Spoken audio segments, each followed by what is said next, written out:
Welcome to all of you. ਸਤਿ ਸ੍ਰੀ ਅਕਾਲ ਸਾਰਿਆਂ ਨੂੰ। ਤੋਂ ਜਿੱਦਾਂ ਕਿ ਤੁਹਾਨੂੰ ਸਾਰਿਆਂ ਨੂੰ ਪਤਾ ਹੈ, ਪੰਜਾਬ ਪੁਲਿਸ ਦੀ ਜਿਹੜੀ ਵੈਕੰਸੀ ਆਊਟ ਹੋ ਗਈ। ਪੰਜਾਬ ਪੁਲਿਸ ਦੇ ਕਾਂਸਟੇਬਲ ਤੇ ਸਬ ਇੰਸਪੈਕਟਰ ਇਹਨਾਂ ਦੀ ਵੈਕੰਸੀ ਹੈ, ਔਰ ਦੋਵਾਂ ਦੇ ਪੇਪਰ ਜਿਹੜੇ ਅਲੱਗ-ਅਲੱਗ ਹੋਣਗੇ। ਔਰ ਸਬ ਇੰਸਪੈਕਟਰ ਦਾ ਜਿਹੜਾ ਐਸਆਈ ਦੀ ਜਿਹੜੀ ਵੈਕੰਸੀ ਹੈ, ਇਹਦੇ ਦੋ ਪੇਪਰ ਹੋਣਗੇ, ਪੇਪਰ 1 ਪੇਪਰ 2। ਟੋਟਲ 800 ਮਾਰਕ ਦਾ ਦੇ ਪੇਪਰ ਹੋਣਗੇ। 400 ਮਾਰਕਸ ਹੋਏਗਾ ਪੇਪਰ 1 ਤੇ 400 ਨੰਬਰਾਂ ਦਾ ਹੋਏਗਾ ਪੇਪਰ 2, ਔਰ ਕਾਂਸਟੇਬਲ ਹੋਏਗਾ 100 ਨੰਬਰਾਂ ਦਾ। ਪਹਿਲਾਂ ਆਪਾਂ ਡਿਸਕਸ਼ਨ ਕਰਦੇ ਹਾਂ ਅੱਜ ਤੁਹਾਡੇ ਲਈ ਕੀ ਇੰਪੋਰਟੈਂਟ ਚੀਜ਼ ਹੈ, ਕੀ ਸਿਲੇਬਸ ਰਹੇਗਾ, ਔਰ ਸਿਲੇਬਸ ਤੇ ਚੱਲਦੇ ਹਾਂ ਕਿਹੜੇ-ਕਿਹੜੇ ਟੌਪਿਕ ਆਣਗੇ। ਤੋਂ ਪੇਪਰ 1 ਦੀ ਪਹਿਲਾਂ ਗੱਲ ਕਰਦੇ ਹਾਂ, ਜਿਹੜਾ ਕਿ ਪੰਜਾਬ ਐਸਆਈ ਲਈ ਪੇਪਰ 1 ਦਾ ਜਿਹੜਾ ਸਿਲੇਬਸ ਹੈ 400 ਨੰਬਰ ਦਾ ਇੱਥੋਂ ਦੀ ਪੇਪਰ ਆਣਾ ਹੈ, ਜਿਹਦੇ ਵਿੱਚ ਜਰਨਲ ਅਵੇਅਰਨੈਸ ਪਹਿਲਾ ਟੌਪਿਕ ਹੈ। ਜਰਨਲ ਅਵੇਅਰਨੈਸ ਦੇ ਵਿੱਚ ਇੰਡੀਅਨ ਪੋਲਿਟੀ ਯਾਨੀ ਤੁਹਾਡਾ ਇੰਡੀਅਨ ਕਨਸਟੀਟਿਊਸ਼ਨ ਤੇ ਉਹਦੇ ਫੀਚਰਸ ਕੀ ਨੇ। ਉਹਦੇ ਬਾਅਦ ਪਾਰਲੀਮੈਂਟ ਦੇ ਨਾਲ ਜਿਹੜਾ ਪਾਰਲੀਮੈਂਟ ਦੈਟ ਇਜ਼ ਉਹ ਆ ਗਿਆ ਆਪਣਾ ਸੈਂਟਰਲ ਲੈਜਿਸਲੇਚਰ ਔਰ ਸਟੇਟ ਲੈਜਿਸਲੇਚਰ, ਵਿਧਾਨ ਸਭਾ, ਵਿਧਾਨ ਪਰਿਸ਼ਦ ਤੇ ਆਪਣੀ ਪੂਰੀ ਪਾਰਲੀਮੈਂਟ। ਇਹਦੇ ਵਿੱਚੋਂ ਕਾਫੀ ਸਾਰੇ ਕੁਐਸਚਨ ਜਿਹੜੇ ਬਣਨ ਗਿਆ। ਸਿਲੇਬਸ ਦੇ ਪਹਿਲੇ 2 ਪੁਆਇੰਟ ਤੁਸੀਂ ਜਿਵੇਂ ਦੇਖ ਰਹੇ ਹੋ, ਸੈਂਟਰਲ ਐਂਡ ਸਟੇਟ ਲੈਜਿਸਲੇਚਰ, ਇਹਦਾ ਮਤਲਬ ਹੋ ਗਿਆ that is the parliament, Vidhan Sabha, ਵਿਧਾਨ ਪਰਿਸ਼ਦ। ਅੱਗੇ ਕੀ ਆ ਗਿਆ, that is the executive and local government institutions. ਜਿਹੜੀ ਐਗਜ਼ੀਕਿਊਟਿਵ ਗਵਰਨਮੈਂਟ ਦੇ ਵਿੱਚ ਆਪਣੀ ਕੀ ਚੀਜ਼ ਆ ਗਈ, ਦੈਟ ਇਜ਼ ਦਾ ਪ੍ਰੈਜ਼ੀਡੈਂਟ, ਔਰ ਪੂਰੀ ਜਿਹੜੀ ਫਾਰਮ ਆਫ ਗਵਰਨਮੈਂਟ ਆ ਉਹ ਸਾਰੀ ਇਹਦੇ ਵਿੱਚ ਕਵਰ ਹੁੰਦੀ ਆ। ਔਰ ਲੋਕਲ ਗਵਰਨਮੈਂਟ ਦੇ ਵਿੱਚ 3 ਟਾਇਰ ਗਵਰਨਮੈਂਟ ਆਪਣੀ ਉਹ ਸਾਰੀ ਇਹਦੇ ਵਿੱਚ ਕਵਰ ਹੁੰਦੀ ਆ। ਓਕੇ, ਜੁਡੀਸ਼ੀਅਲ ਇੰਸਟੀਟਿਊਸ਼ਨਸ ਯਾਨੀ ਜੁਡੀਸ਼ਰੀ ਸਿਸਟਮ ਬਾਰੇ ਸਾਰਾ ਕੁਝ ਤੁਸੀਂ ਪੜ੍ਹਨਾ ਹੈ, ਔਰ ਇਹਦੇ ਵਿੱਚੋਂ ਪੇਪਰ ਬਹੁਤ ਜ਼ਿਆਦਾ ਆਣਾ ਹੈ। ਤੁਸੀਂ ਐਸਆਈ ਬਣਨ ਜਾ ਰਹੇ ਹੋ, ਤੁਹਾਨੂੰ ਜੁਡੀਸ਼ਰੀ ਬਾਰੇ, ਕਨਸਟੀਟਿਊਸ਼ਨ ਬਾਰੇ ਸਾਰੀ ਨੌਲੇਜ ਹੋਣੀ ਚਾਹੀਦੀ ਹੈ। ਇਸ ਕਰਕੇ ਤੁਸੀਂ ਦੇਖੋਗੇ ਕਿ ਇਹਦੇ ਵਿੱਚ ਜਿਹੜਾ ਕਨਸਟੀਟਿਊਸ਼ਨ ਦੇ ਅਲੱਗ-ਅਲੱਗ ਟੌਪਿਕ ਜਿਹੜੇ ਇਸ ਹਿਸਾਬ ਨਾਲ ਰੱਖੇ ਗਏ ਆ, ਜਿਹੜੇ ਕਿ ਬਹੁਤ ਜ਼ਿਆਦਾ ਇੰਪੋਰਟੈਂਟ ਹੈ। ਹਿਸਟਰੀ ਤੇ ਕਲਚਰ, ਇੰਡੀਆ ਦਾ ਤੇ ਪੰਜਾਬ ਦਾ, ਆ ਦੋਵੇਂ ਜਿਹੜੇ ਹਿਸਟਰੀ ਐਂਡ ਕਲਚਰ ਤੁਸੀਂ ਪੜ੍ਹਨੇ ਨੇ। ਹਿਸਟਰੀ, ਪੰਜਾਬ ਦੀ ਹਿਸਟਰੀ ਦੇ ਵਿੱਚ ਕਿਹੜੀਆਂ-ਕਿਹੜੀਆਂ ਚੀਜ਼ਾਂ ਇੰਪੋਰਟੈਂਟ ਰਹਿੰਦੀਆਂ, ਜਿਵੇਂ ਕਿ ਸਿੱਖੀਜ਼ਮ ਹੋ ਗਿਆ, ਠੀਕ ਹੈ, ਪੰਜਾਬ ਦੀ ਫੋਰਮੇਸ਼ਨ ਹੋ ਗਿਆ, ਆਜ਼ਾਦੀ ਤੋਂ ਪਹਿਲਾਂ ਦਾ ਪੰਜਾਬ ਹੋ ਗਿਆ, ਪੈਪਸੂ ਹੋ ਗਿਆ, ਕਿਹੜੀ-ਕਿਹੜੀ ਮੂਵਮੈਂਟਸ ਆਈ, ਸਿੰਘ ਸਭਾ ਮੂਵਮੈਂਟ ਆ ਗਿਆ, ਜੈਤੋ ਮੋਰਚਾ ਕੀ ਹੈ, ਠੀਕ ਹੈ, ਕਿੱਥੇ-ਕਿੱਥੇ। ਉਹਦੇ ਬਾਅਦ ਪਰਸਨੈਲਿਟੀਜ਼ ਕਿਹੜੀਆਂ-ਕਿਹੜੀਆਂ ਪੰਜਾਬ ਦੀ ਹਿਸਟਰੀ ਨਾਲ ਰਿਲੇਟਿਡ ਹੈ, ਠੀਕ ਹੈ, ਬਾਬਾ ਰਾਮ ਸਿੰਘ ਹੋ ਗਏ। ਤਾਂ ਇਹ ਸਾਰੀਆਂ ਜਿਹੜੀਆਂ ਚੀਜ਼ਾਂ ਹੈਗੀਆਂ ਸਾਰੀਆਂ ਇੰਪੋਰਟੈਂਟ ਹੈ। ਪਰਸਨੈਲਿਟੀਜ਼ ਵੀ ਆਪਾਂ ਇਹਦੇ ਵਿੱਚ ਕਵਰ ਕਰਨੀਆਂ, ਔਰ ਸਾਰਾ ਕੁਝ ਇਹਦੇ ਵਿੱਚ ਕਵਰ ਕਰਾਂਗੇ। ਸਿਮਿਲਰਲੀ ਹਿਸਟਰੀ ਆਫ ਇੰਡੀਆ ਦੇ ਵਿੱਚ ਨੈਸ਼ਨਲ ਜਿਹੜੀ ਇੰਡੀਪੈਂਡੈਂਸ ਮੂਵਮੈਂਟ ਹੈਗੀ ਆ ਉਹ ਕਾਫੀ ਜ਼ਿਆਦਾ ਇੰਪੋਰਟੈਂਟ ਰਹਿੰਦੀ ਹੈ, ਉਹਨੂੰ ਤੁਸੀਂ ਮਿਸ ਨਹੀਂ ਕਰਨਾ। Science and technology, Indian economy, geography and environment. Technology ਦੇ ਵਿੱਚ ਤੁਸੀਂ ਕੀ ਚੀਜ਼ਾਂ ਕਰਨੀਆਂ, ਜਿਹੜੀਆਂ basic up to 10th level ਦੀਆਂ ਜਿਹੜੀਆਂ ਚੀਜ਼ਾਂ ਹੁੰਦੀਆਂ, ਜਿਵੇਂ ਕਿ ਇਲੈਕਟ੍ਰਿਸਿਟੀ ਬਾਰੇ, ਠੀਕ ਹੈ, ਇਲੈਕਟ੍ਰਿਸਿਟੀ ਤੇ ਕੁਐਸਚਨਸ ਕਾਫੀ ਜ਼ਿਆਦਾ ਬਣਦੇ ਨੇ। ਉਹਦੇ ਬਾਅਦ ਜਿਹੜੀ ਇੱਕ ਬੇਸਿਕ ਜਿਹੜੇ ਸਾਲਟਸ, ਐਸਿਡਸ ਐਂਡ ਸਾਲਟਸ ਦਾ ਜਿਹੜਾ ਬੇਸਿਕ ਚੈਪਟਰ ਹੈ ਉਹਨੂੰ ਤੁਸੀਂ ਕਵਰ ਕਰਨਾ ਹੈ। ਇਲੈਕਟ੍ਰੋਸਟੈਟਿਕ ਦਾ ਬੇਸਿਕ ਕਵਰ ਕਰਨਾ ਹੈ। ਔਰ ਉਹਦੇ ਬਾਅਦ ਮਿਰਰ ਨੂੰ ਲੈ ਕਰਕੇ ਕਾਫੀ ਕੁਐਸਚਨਸ ਆਉਂਦੇ ਆ, ਠੀਕ ਹੈ, ਲੈਂਸ ਮੇਕਿੰਗ ਨੂੰ, ਮਿਰਰ ਨੂੰ ਲੈ ਕਰਕੇ, ਰਿਫਲੈਕਸ਼ਨ ਲਾਜ਼, ਜਿਹੜੇ ਰਿਫਰੈਕਸ਼ਨ ਦੇ ਲਾਜ਼ ਹੈਗੇ ਇਹਦੇ ਤੇ ਕੁਐਸਚਨ ਬਣ ਜਾਂਦੇ ਆ। ਸਨੈਲਸ ਲਾ ਕੀ ਹੁੰਦਾ, ਇਹਦੇ ਤੇ ਕੁਐਸਚਨ ਬਣ ਜਾਂਦੇ ਆ। ਯਾਨੀ ਇਹ ਸਾਇੰਸ ਐਂਡ ਟੈਕਨੋਲੋਜੀ ਤੁਹਾਨੂੰ ਬਿਲਕੁਲ ਸਿੰਪਲ ਆਉਣ ਵਾਲਾ, ਘਬਰਾਉਣ ਦੀ ਇਹਦੇ ਵਿੱਚ ਜਿਹੜਾ ਵੀ ਜ਼ਰੂਰਤ ਨਹੀਂ ਹੈ। ਇੰਡੀਅਨ ਇਕੋਨਮੀ ਦੇ ਵਿੱਚ ਕਿਹੜੀਆਂ ਚੀਜ਼ਾਂ ਆ ਸਕਦੀਆਂ, ਜਿਵੇਂ ਕਿ ਆਰਬੀਆਈ ਹੋ ਗਿਆ, ਇੰਡੀਅਨ ਇਕੋਨਮੀ ਦਾ ਪੂਰਾ ਸਟਰਕਚਰ, ਇਹਦੇ ਵਿੱਚ ਆਰਬੀਆਈ ਹੋ ਗਿਆ, ਇਹਦੇ ਨਾਲ ਕੈਪੀਟਲ ਮਾਰਕੀਟ ਕੀ ਹੈ, ਠੀਕ ਹੈ, ਤੇ ਆਪਣੀ ਮਨੀ ਮਾਰਕੀਟ ਕੀ ਹੈ, ਇਹ ਸਾਰੇ ਨੂੰ ਸਮਝਣਾ ਪਏਗਾ। ਜੀਡੀਪੀ ਕੀ ਹੁੰਦੀ ਹੈ, ਨੈਸ਼ਨਲ ਇਨਕਮ, ਜਿਹੜੀ ਬੇਸਿਕ ਟਰਮਸ ਹੈ ਉਹਦੇ ਵਿੱਚ ਇਹ ਚੀਜ਼ਾਂ ਆਪਾਂ ਪੜ੍ਹਨੀਆਂ। ਜਿਓਗ੍ਰਾਫੀ ਥੋੜੀ ਬਹੁਤੀ ਵਰਲਡ ਦੀ ਤਾਂ ਕਰਨੇ ਪੈਣੀ ਹੈ, ਐਂਡ ਇਹਦੇ ਨਾਲ ਜਿਹੜੀ ਜ਼ਿਆਦਾ ਆਪਾਂ ਨੂੰ ਜਿਓਗ੍ਰਾਫੀ ਇੰਡੀਆ ਦੀ ਪੂਰੀ ਸਮਝ ਹੋਣੀ ਚਾਹੀਦੀ ਹੈ। ਇੰਡੀਆ ਦੇ ਨਾਲ ਪੰਜਾਬ ਦੀ ਜਿਓਗ੍ਰਾਫੀ ਦਾ ਪੂਰੀ ਤੁਹਾਡੀ ਟਿਪਸ ਤੇ ਹੋਣੀ ਚਾਹੀਦੀ ਹੈ। ਕਿੰਨੇ ਡਿਸਟ੍ਰਿਕਟ ਨੇ, ਕਿੰਨੇ ਤਹਿਸੀਲ ਨੇ, ਕਿੰਨੇ ਬਲੋਕ ਨੇ, ਇਹ ਸਾਰਾ ਕੁਝ ਤੁਸੀਂ ਸਮਝਣਾ ਹੈ। ਇਨਵਾਇਰਨਮੈਂਟ ਬਹੁਤ ਹੀ ਇੰਪੋਰਟੈਂਟ ਇਸ਼ੂ ਹੈ ਅੱਜ ਕੱਲ੍ਹ ਚੱਲ ਰਿਹਾ, तो ਇਨਵਾਇਰਨਮੈਂਟ ਦੇ ਵਿੱਚੋਂ ਕਾਫੀ ਸਾਰਾ ਪੇਪਰ ਆਉਣ ਦੀ ਸੰਭਾਵਨਾ ਹੈ। ਕਰੰਟ ਅਫੇਅਰਸ ਦੇ ਵਿੱਚ ਜਿਹੜੇ ਲੀਗਲ ਡਿਵੈਲਪਮੈਂਟਸ ਹੋਈਆਂ, ਲੀਗਲ ਡਿਵੈਲਪਮੈਂਟਸ ਕਿਹੜੀਆਂ ਹੁੰਦੀਆਂ, ਯਾਨੀ ਜਿਹੜੀ ਕਨਸਟੀਟਿਊਸ਼ਨ ਦੇ ਵਿੱਚ ਨਵੀਆਂ ਜਿਹੜੀਆਂ ਜਿਹੜੀ ਸ਼ੋਧਨਾ ਹੋਈਆਂ, ਅਮੈਂਡਮੈਂਟਸ ਹੋਈਆਂ, ਤੇ ਜਿਹੜੀ ਅਮੈਂਡਮੈਂਟਸ ਹੈ ਕਨਸਟੀਟਿਊਸ਼ਨ ਦੇ ਵਿੱਚ ਉਹ ਸਾਰੀਆਂ ਲੀਗਲ ਡਿਵੈਲਪਮੈਂਟਸ ਦੇ ਅੰਡਰ ਆਉਂਦੀਆਂ। ਇਹਦੇ ਨਾਲ ਜਿਹੜੇ ਲੀਗਲ ਸਟਰਕਚਰਸ ਜਿਹੜੇ ਡਿਵੈਲਪ ਹੋ ਰਹੇ ਆ ਉਹ ਸਾਰਾ ਕੁਝ ਇਹਦੇ ਵਿੱਚ ਆਉਂਦਾ ਹੈ, ਠੀਕ ਹੈ। ਤੇ ਜਿਵੇਂ ਕਿ ਅਵੇਅਰਨੈਸ ਦੀ ਗੱਲ ਕਰੀਏ, ਕਰੰਟ ਅਵੇਅਰਨੈਸ ਦੀ ਗੱਲ ਕਰੀਏ, ਇਹਦੇ ਵਿੱਚ ਰੈਂਕਸ ਵਗੈਰਾ, ਰੈਂਕਿੰਗ ਤੋਂ ਸਾਰੇ ਕੁਐਸਚਨਸ ਐਂਡ ਇਹ ਸਾਰੀਆਂ ਚੀਜ਼ਾਂ ਜਿਹੜੀਆਂ ਆਪਾਂ ਨੂੰ ਇੱਥੋਂ ਦੇਖਣ ਨੂੰ ਮਿਲਣਗੀਆਂ। ਕੁਆਂਟੀਟੇਟਿਵ ਐਪਟੀਟਿਊਡ ਦੇ ਵਿੱਚ ਬੇਸਿਕ ਚੈਪਟਰ ਨੇ, ਜਿਹੜਾ ਕਿ ਮੈਥ ਤੱਕ ਦੇ ਲੈਵਲ ਤੱਕ ਦੇ ਹੁੰਦੇ ਨੇ। ਤਾਂ ਇਹ ਸਾਰੇ ਜਿਹੜੇ ਕੁਆਂਟੀਟੇਟਿਵ ਐਪਟੀਟਿਊਡ ਦੇ ਚੈਪਟਰ ਤੁਹਾਨੂੰ ਇੱਥੇ ਦੇਖਣ ਨੂੰ ਮਿਲਣਗੇ, ਠੀਕ ਹੈ। ਪੰਜਾਬੀ ਲੈਂਗੁਏਜ ਬੇਸਿਕ 10ਵੀਂ ਤੱਕ ਦੀ ਪੰਜਾਬੀ ਹੈ, ਇਹ ਸਾਰੀ ਚੀਜ਼। ਹੁਣ ਆਪਾਂ ਚੱਲਦੇ ਹਾਂ ਇੰਗਲਿਸ਼ ਸੈਕਸ਼ਨ ਤੇ। तो पंजाबी में तुहानूं दस दिता बेसिक जिहड़ी पंजाबी है वो आएगी, और क्वांटिटेटिव एप्टीट्यूड भी तुहानूं मैं दस दिता कि बेसिक क्वांटिटेटिव एप्टीट्यूड तुहाडे सामने सिलेबस है। अक्षिता मैम को चलते हैं। अक्षिता मैम तुहानूं दसणगे इंग्लिश बारे, दैन आफ्टर रीजनिंग दा आपां चलांगे सर कोल। हाँ जी, welcome Akshita ma'am, please students नूं थोड़ा गाइड करो, स्टूडेंट्स काफ़ी परेशान है सिलेबस नूं लैके। Good afternoon, everybody. My name is Akshita, and I'm going to be your English coach for this particular course. That is हमारा जो constable and SI की अभी vacancies निकली हैं. So I would be teaching verbal ability section. अब जैसे कि आप देख सकते हैं कि हमारा जो syllabus है English में, इसमें sentence completion is there, which is called close test. And उसमें आपके पास options होंगे 4 या 5. उसमें से आपको words जो कि match कर रहे हैं उन sentence में as per the paragraph. You have to recognize कि क्या tone है आपके passage की, क्या context है, क्या वो एक positive note पर जा रहा है, क्या वो negative note पर जा रहा है. उसके according हमें अपने options को select करना होता है and structure करना होता है. Second is error detection. Now, error detection is one of the most important, you can say, question type जो कि आपके competitive exams में आते हैं. And ये ऐसा इन constable में भी उतना ही important role play करने वाला है. लेकिन error detection में सिर्फ error detection नहीं है, उसके लिए आपको foundation English की बड़ी strong होनी चाहिए. That is आपके parts of speech, be it noun, adverb, adjective, उसकी हमें in depth knowledge होनी चाहिए. क्या एक sentence में भी adverb आने वाला है, या कोई विशेषता है तो adjective आने वाला है, काम किस प्रकार हो रहा है तो adverb आएगा, क्या कोई काम ही हो रहा है तो verb आएगा.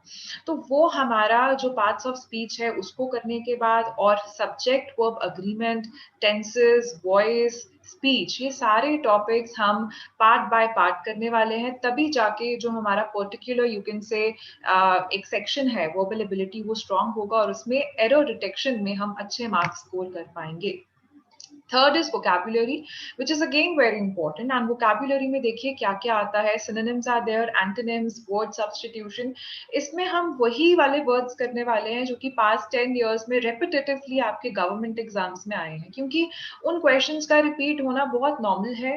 और अगर हम वो questions कर लेते हैं, analyze कर लेते हैं, अगर आप एक question solve कर रहे हो synonym का, आप actually में 5 words सीख रहे हो. तो अगर हम रोज, I would be providing you a list of 1500 plus words, be it of one word substitution, synonyms और antonyms. उसमें हम क्या करने वाले हैं कि अगर हम एक word, एक क्वेश्चन सॉल्व कर रहे हैं, एक्चुअली में 5 मीनिंग्स हमें पता चल रहे हैं, 4 ऑप्शंस के और एक जो हमारा क्वेश्चन में गिवन वर्ड है उसका ही. तो आप देख सकते हैं कि कैसे हमारी इंप्रूवमेंट डे बाय डे हो जाएगी अगर हम डे 1 से ही अपना वोकैबुलरी को कवर करना स्टार्ट कर देंगे. Apart from that, we have reading comprehension or passage. Reading comprehension is also very important. Why? Because एक comprehension में minimum आपके 3 और मैक्सिमम 5 क्वेश्चंस तो होते ही होते हैं. तो यानी अगर आप 5 मिनट स्पेंड कर रहे हो एक रीडिंग कॉम्प्रिहेंशन पे, आप 5 क्वेश्चन सॉल्व कर रहे हो.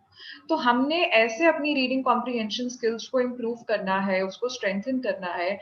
क्या उसमें टिप्स रहने वाले हैं, क्या ट्रिक्स रहने वाली हैं. Again you have to analyse the context of the passage. किस तरीके के क्वेश्चन आ रहे हैं, राइटर क्या कहना चाह रहा है, उसकी थीम क्या है, और उसके अकॉर्डिंग हमें अपने आंसर्स को सॉल्व करना होता है. क्या हमें पूरे पैसेज पढ़ने की जरूरत है इन कॉम्पिटिटिव एग्जाम? Definitely not. और कैसे वो वेरी करेगा, that I would be discussing in my class. Apart from that, this fifth pointer, it's a bit new. It's translation from Punjabi to English. इसका मतलब है कि आपको पंजाबी में तानू कुछ सेंटेंस ਦਿੱਤੇ ਜਾਣਗੇ ਤੇ ਉਹਨਾਂ ਨੂੰ ਆਪਾਂ अंग्रेजी ਵਿੱਚ ट्रांसलेट करना है. तो वो देखिए क्या है, आपको पंजाबी तो सबको ही आती है, लेकिन इंग्लिश में कैसे ट्रांसलेट करना है, that I would be explaining you. आपको उसके लिए वरी करने की कोई जरूरत नहीं है. Sixth pointer is again a new one, which is precise skills. Now this is all about writing, and it's very very very important. Because इसमें देखिए क्या है, आपको एक बेसिकली समरी लिखनी होती है. कैसे आपको एक पर्टिकुलर टॉपिक गिवन है, उसकी समरी कैसे लिखेंगे आप. आपकी उसमें सिर्फ राइटिंग स्किल्स नहीं, आपका थॉट प्रोसेस भी एनालाइज वो करते हैं. तो वो हमारा क्या रहने वाला है, उसमें हमने कैसे इंट्रोडक्शन करनी है, वो हम सब देखने वाले हैं. Seventh is fill in the blanks. Fill in the blanks is just equally similar to the first point, which is sentence completion. लेकिन fill in the blanks ऐसा section है, आप तब उसको perfect उसमें perform कर सकते हैं, अच्छे marks लेकर आ सकते हैं अगर आपकी vocab strong है. अगर vocab strong नहीं है तो आप हो सकता है context ना पहचाने, गलत word का इस्तेमाल कर दे. वो गलती हमने नहीं करनी है. कैसे उसमें हमने अपने आप को improve करना है, improvisation लेकर आनी है, वो हम सब डिस्कस करेंगे हमारे कोर्स में. दैट इज बाय अड्डा 24/7 Punjab SI and constable. That's all for the English section. तो जिस तरह ਤੁਹਾਨੂੰ ਸਾਰੀਆਂ ਚੀਜ਼ਾਂ ਮੈਮ ਨੇ ਤੁਹਾਨੂੰ ਦੱਸੀਆਂ ਕਿ ਕੀ ਇੰਗਲਿਸ਼ ਦੇ ਵਿੱਚ ਇੰਪੋਰਟੈਂਟ ਹੈ, ਉਵੇਂ ਹੀ ਆਪਾਂ ਡਿਜੀਟਲ ਲਿਟਰੇਸੀ ਬਾਰੇ ਦੇਖਦੇ ਹਾਂ. ਤਾਂ ਡਿਜੀਟਲ ਲਿਟਰੇਸੀ ਇੱਕ ਤੁਸੀਂ ਪੇਪਰ 2 ਦੇ ਵਿੱਚ ਟੌਪਿਕ ਦੇਖੋਗੇ, ਬੜਾ ਇੰਪੋਰਟੈਂਟ ਇਹ ਜਿਹੜਾ ਵਿਸ਼ਾ ਹੈ.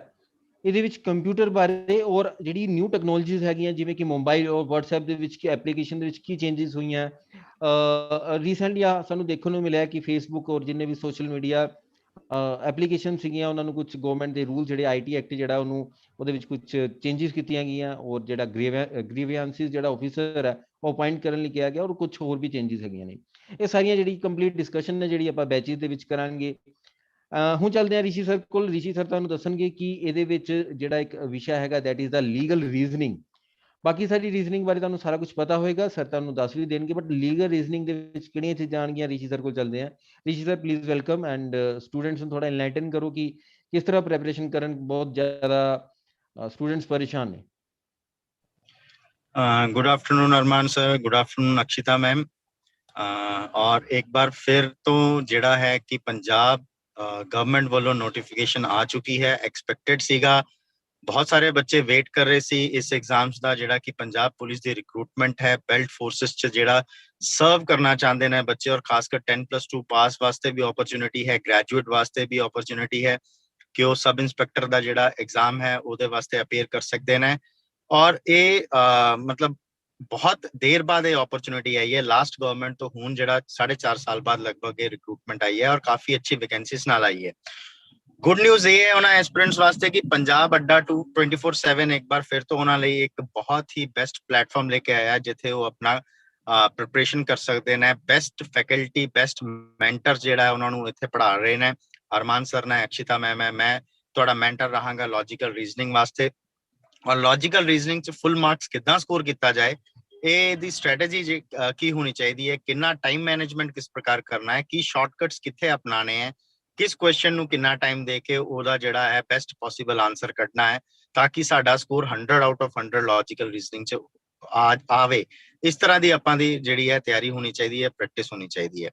ਉਹਦੇ ਵਾਸਤੇ ਮੈਂ ਤੁਹਾਨੂੰ ਤਿਆਰ ਕਰਾਂਗਾ, ਮੈਂ ਤੁਹਾਨੂੰ ਟ੍ਰੇਨ ਕਰਾਂਗਾ। ਔਰ ਇਸ ਵਾਰ ਜਿਹੜਾ ਸਿਲੇਬਸ ਤੁਸੀਂ ਦੇਖੋਗੇ ਜਿਹੜਾ ਕਿ ਲੌਜੀਕਲ ਰੀਜ਼ਨਿੰਗ ਦਾ ਸਿਲੇਬਸ ਹੈ ਉਹਦੇ ਵਿੱਚ ਤੁਸੀਂ ਥੋੜਾ ਮਤਲਬ ਨਜ਼ਰ ਮਾਰੋਗੇ ਤਾਂ ਕੁਝ ਜੋ ਹੈ ਟੌਪਿਕਸ ਜਿਹੜੇ ਨੇ ਤੁਹਾਨੂੰ ਨਵੇਂ ਲੱਭਣਗੇ। ਇਹਨੂੰ ਬੇਸਿਕਲੀ ਜਿਹੜਾ ਸਿਲੇਬਸ 'ਚ ਮੈਂਸ਼ਨ ਕੀਤਾ ਹੋਇਆ ਉਹਨਾਂ ਦੀ ਵੈਬਸਾਈਟ ਤੇ ਉਹ ਹੈ logical and analytical reasoning data interpretation. ਤਾਂ ਇਹਦੇ ਨਾਲ ਲੌਜੀਕਲ ਰੀਜ਼ਨਿੰਗ ਵੀ ਹੈ, ਐਨਾਲਿਟੀਕਲ ਰੀਜ਼ਨਿੰਗ ਵੀ ਹੈਗੀ ਔਰ ਡੇਟਾ ਇੰਟਰਪ੍ਰੀਟੇਸ਼ਨ ਵੀ ਹੈ। एनालिटिकल रीजनिंग च सानू सब तो पहले स्टेटमेंट एंड कंक्लूजन जेड़ा है दिस इज एनालिटिकल रीजनिंग दा पार्ट है। नंबर एंड लेटर सीरीज है। कैमरा बंद हो गया। ओके अभी है कैमरा सर? हाँ सही है। Okay sorry for interruption. तो रीजनिंग वर्बल नॉन वर्बल भी हैगी है। ब्लड रिलेशंस जेड़ा है वो टॉपिक तो इहदे च मिल जाएगा। डायरेक्शन सेंस टॉपिक मिल जाएगा, सीक्वेंसिंग मिल जाएगा, अल्फाबेट टेस्ट जेड़ा है वो मिल जाएगा। तो बहुत जेड़े जर्नली SSC च जेड़ा आपां टॉपिक्स देखते हैं वो सारे टॉपिक्स जेड़ा है तुहानू इस एग्जाम दे विच मिलणगे। और 400 मार्क्स वेटेज दे जे आपां देखिए तो वेटेज दे विच काफी ज्यादा वेटेज है क्योंकि इहदे नाल जेड़ा ਤੁਹਾਡਾ कंप्यूटर अवेयरनेस प्लस इंग्लिश जेड़ा सैक्शन है वो जुड़ेगा जेड़ा पेपर 2 होएगा। पेपर 2 ਦੇ ਵਿੱਚ ਤੁਹਾਡੀ ਰੀਜ਼ਨਿੰਗ ਆਣੀ। ਔਰ ਲੀਗਲ ਰੀਜ਼ਨਿੰਗ ਇੱਕ ਸਾਨੂੰ ਦੇਖਣ ਨੂੰ ਮਿਲ ਰਹੀ ਹੈ ਤਾਂ ਘਬਰਾਉਣ ਦੀ ਲੋੜ ਨਹੀਂ। ਲੀਗਲ ਰੀਜ਼ਨਿੰਗ ਜੋ ਹੈ ਉਹਨੂੰ ਆਪਾਂ ਅੱਛੀ ਤਰ੍ਹਾਂ ਕਰ ਸਕਦੇ ਹਾਂ। ਬੇਸਿਕ ਐਸਪੈਕਟਸ ਲੀਗਲ ਰੀਜ਼ਨਿੰਗ ਦਾ ਹੁੰਦਾ ਹੈ ਕਿ ਜਿਹੜੇ ਵੀ ਤੁਹਾਡੇ ਐਕਟਸ ਨੇ ਜਾਂ ਲਾਜ਼ ਨੇ ਜਾਂ ਲੀਗਲ ਐਸਪੈਕਟਸ ਨੇ ਉਹਨਾਂ ਨੂੰ ਦੇਖਦੇ ਹੋਏ ਤੁਹਾਨੂੰ ਲੌਜੀਕਲ ਜਿਹੜਾ ਇੰਟਰਪ੍ਰੀਟੇਸ਼ਨ ਉਹਦੇ ਵਿੱਚ ਕਰਨਾ ਪੈਂਦਾ ਹੈ। एनालिटिकल रीजनिंग का एक पार्ट लीगल रीजनिंग ਅਸੀਂ ਕਹਿ ਸਕਦੇ ਹਾਂ। और बेसिकली ਜਿੱਦਾਂ स्टेटमेंट कंक्लूजन है, स्टेटमेंट कोर्स ऑफ एक्शन, इस तरह का ਜਿਹੜਾ पोर्शन ਆਪਾਂ वेरियस एग्जाम्स ਦੇ ਵਿੱਚ ਦੇਖਦੇ ਹਾਂ ਉਸੇ ਤਰ੍ਹਾਂ ਦਾ ਇਹ ਜਿਹੜਾ ਲੀਗਲ ਰੀਜ਼ਨਿੰਗ ਹੈ ਸਿਰਫ ਉਹਦੇ ਵਿੱਚ ਥੋੜਾ ਜਰਨਲ ਅਵੇਅਰਨੈਸ ਜਿਹੜਾ ਹੈ ਤੁਹਾਡਾ ਲੀਗਲ ਐਸਪੈਕਟ ਜਿੱਦਾਂ ਅਰਮਾਨ ਸਰ ਨੇ ਕਿਹਾ ਕਿ ਲੀਗਲ ਐਸਪੈਕਟ ਜਿਹੜਾ ਹੈ ਉਹ ਪਾਰਟ ਆਫ ਯੋਰ ਸਿਲੇਬਸ ਹੈ ਜਰਨਲ ਅਵੇਅਰਨੈਸ ਦੇ ਵਿੱਚ। ਜੇ ਆਪਾਂ ਉਹਨੂੰ ਅੱਛੀ ਤਰ੍ਹਾਂ ਕਰ ਲਾਂਗੇ ਤੇ ਉਹਦੇ ਨਾਲ ਜਿਹੜਾ ਹੈ ਲੀਗਲ ਰੀਜ਼ਨਿੰਗ ਜਿਹੜਾ ਉਹ ਆਪਾਂ ਬਹੁਤ ਵਧੀਆ ਤਰੀਕੇ ਨਾਲ ਕਰ ਸਕਦੇ ਹਾਂ। ਨॉन वर्बल ਇਹਦੇ ਵਿੱਚ ਕਾਫੀ ਵੱਡਾ ਰੋਲ ਪਲੇ ਕਰਨ ਵਾਲੀ ਹੈ ਰੀਜ਼ਨਿੰਗ। ਤਾਂ नॉन वर्बल ਵੀ ਆਪਾਂ ਜਿੱਦਾਂ ਮਿਰਰ ਇਮੇजेस ਹੈ, ਵਾਟਰ ਇਮੇजेस ਹੈ, ਐम्बेडेड ਫਿਗਰਸ ਹੈ, ਉਸ ਤੋਂ ਬਾਅਦ ਮੈਟ੍ਰਿਕਸ ਫਿਗਰਸ ਹੈਗੇ ਨੇ और बहुत सारी सीरीज है, क्लासिफिकेशन है नॉन वर्बल दी। वो सारा ਜਿਹੜਾ ਆਪਾਂ it's part of your syllabus और ਉਹਨੂੰ ਆਪਾਂ ਬਹੁਤ ਤਰੀਕੇ ਨਾਲ ਕਵਰ ਕਰਾਂਗੇ ਔਰ ਤਰੀਕੇ ਨਾਲ ਉਹਨੂੰ ਪ੍ਰਿਪੇਅਰ ਕਰਾਂਗੇ ਸੋ ਦੈਟ ਕਿ ਜਿਸਲੇ ਤੁਸੀਂ ਐਗਜ਼ਾਮ ਤੇ ਬੈਠੋ ਤਾਂ 100 ਆਊਟ ਆਫ 100 ਮਾਰਕਸ ਜਿਹੜੇ ਹੈ ਉਹ ਤੁਹਾਡੇ ਜਿਹੜਾ ਸਕੋਰ ਹੈ 100% ਸਕੋਰ ਜਿਹਨੂੰ ਕਹਿੰਦੇ ਉਹ ਤੁਹਾਨੂੰ ਅਚੀਵ ਹੋਵੇ। ਇਦਾਂ ਦਾ ਮੇਰਾ ਪ੍ਰਯਾਸ ਰਹੇਗਾ ਤੁਹਾਡੇ ਇਸ ਜਿਹੜਾ ਬੈਚ ਦੇ ਵਿੱਚ। ਔਰ ਇਹਦਾ ਬਹੁਤ ਵਧੀਆ ਪਲੇਟਫਾਰਮ ਹੈ ਜਿੱਥੇ ਬਹੁਤ ਜੈਨੂਇਨ ਪ੍ਰਾਈਸ ਤੇ ਤੁਹਾਨੂੰ ਇਹ ਜਿਹੜਾ ਬੈਚ ਹੈ ਮਿਲ ਜਾਣਾ, ਔਰ ਬਹੁਤ ਵਧੀਆ ਮੈਂਟਰਸ ਨੇ। ਅਰਮਾਨ ਸਰ ਦਾ ਬਹੁਤ ਐਕਸਪੀਰੀਅੰਸ ਹੈ, ਅਕਸ਼ਿਤਾ ਮੈਮ ਦਾ ਬਹੁਤ ਵਧੀਆ ਐਕਸਪੀਰੀਅੰਸ ਹੈ। तो join us as soon as possible, ਜਿੰਨੀ ਛੇਤੀ ਹੋ ਸਕਦਾ ਇਸ ਬੈਚ ਨੂੰ ਸਬਸਕ੍ਰਾਈਬ ਕਰੋ ਔਰ ਆਪਣੀ ਤਿਆਰੀ ਸ਼ੁਰੂ ਕਰੋ, ਬਿਕੋਜ਼ ਮਿਡ ਆਫ ਅਗਸਤ ਇਹ ਜਿਹੜਾ ਐਗਜ਼ਾਮ ਹੈ ਇਹ ਐਕਸਪੈਕਟਡ ਹੈ ਕਿ ਮਿਡ ਆਫ ਅਗਸਤ ਜੇ ਸਭ ਕੁਝ ਠੀਕ ਰਿਹਾ, ਕੋਵਿਡ ਦੀ ਸਿਚੁਏਸ਼ਨ ਕੰਟਰੋਲ 'ਚ ਰਹੀ। ਯੈਸ ਅਰਮਾਨ ਸਰ, ਇੱਕ ਵਾਰੀ ਸਟੂਡੈਂਟਸ ਨੂੰ ਮੈਂ ਦੱਸ ਦਵਾਂ ਕਿ ਕਾਂਸਟੇਬਲ ਦਾ ਵੀ ਜਿਹੜਾ ਬੈਚ ਹੈ ਅੱਡਾ 247 ਤੇ ਲਾਂਚ ਹੋ ਚੁੱਕਿਆ, ਔਰ ਕਾਂਸਟੇਬਲ ਬੜਾ ਈਜ਼ੀ ਪੋਰਸ਼ਨ ਹੈ। तो कांस्टेबल ਦੇ ਵਿੱਚ पेपर 1 पेपर 2 नहीं है, सिर्फ 100 मार्क्स ਦਾ एग्जाम है और 100 मार्क्स बड़ा ਸਿੰਪਲ ਜਿਹਾ एग्जाम है। ਇੱਥੇ ਬੈਚ ਬਾਰੇ ਦੱਸ ਦਿੰਦੇ ਆ, ਔਰ ਪੇਪਰ ਦੀ ਜਿਹੜੀ ਐਕਸਪੈਕਟੇਸ਼ਨ ਜਿਹੜੀ ਡੇਟ ਜਿਹੜੀ ਮੀਡੀਆ ਦੇ ਵਿੱਚ ਨਿਕਲ ਕਰਕੇ ਆ ਰਹੀ ਹੈ, ਦੈਟ ਇਜ਼ ਔਨ ਸਤੰਬਰ। ਯਾਨੀ ਤੁਹਾਡੇ ਕੋਲ 1 ਮਹੀਨਾ ਆਪਾਂ ਤੁਹਾਡਾ ਲਵਾਂਗੇ ਤੁਹਾਨੂੰ ਤੁਹਾਡੇ ਬੇਸਿਕਸ ਤੇ ਤੁਹਾਨੂੰ ਪ੍ਰੈਪਰੇਸ਼ਨ ਕਰਵਾਉਣ ਲਈ। ਅਗਲਾ ਜਿਹੜਾ ਮੰਥ ਹੈ ਤੁਹਾਡੀ ਜਿਹੜੇ ਤੁਸੀਂ MCQs ਦੇਣੇ ਆ, ਜਿਹੜੇ ਟੈਸਟ ਦੇਣੇ ਆ ਆਪਣੀ ਸਿਲੈਕਸ਼ਨ ਪੱਕੀ ਕਰਨ ਵਾਸਤੇ। ਓਕੇ, तो स्लॉट ਸਾਡੇ ਸਾਹਮਣੇ ਗਿਵਨ ਹੈ ਕਿ ਕਿਹੜੇ ਟਾਈਮ ਕਲਾਸਾਂ ਲੱਗਣਗੀਆਂ। ਇੱਕ ਦਿਨ ਦੇ ਵਿੱਚ 3 ਤੋਂ 4 ਘੰਟੇ ਦੀ ਸਟੱਡੀ ਹੋ ਰਹੀ ਹੈ। ਔਰ ਇਸ ਬੈਚ ਨੂੰ ਪਰਚੇਜ਼ ਕਰਨ ਲਈ ਤੁਸੀਂ ਕਰਨਾ ਕੀ ਹੈ, ਵਿਊ ਆਫਰ ਤੇ ਜਾਣਾ ਹੈ।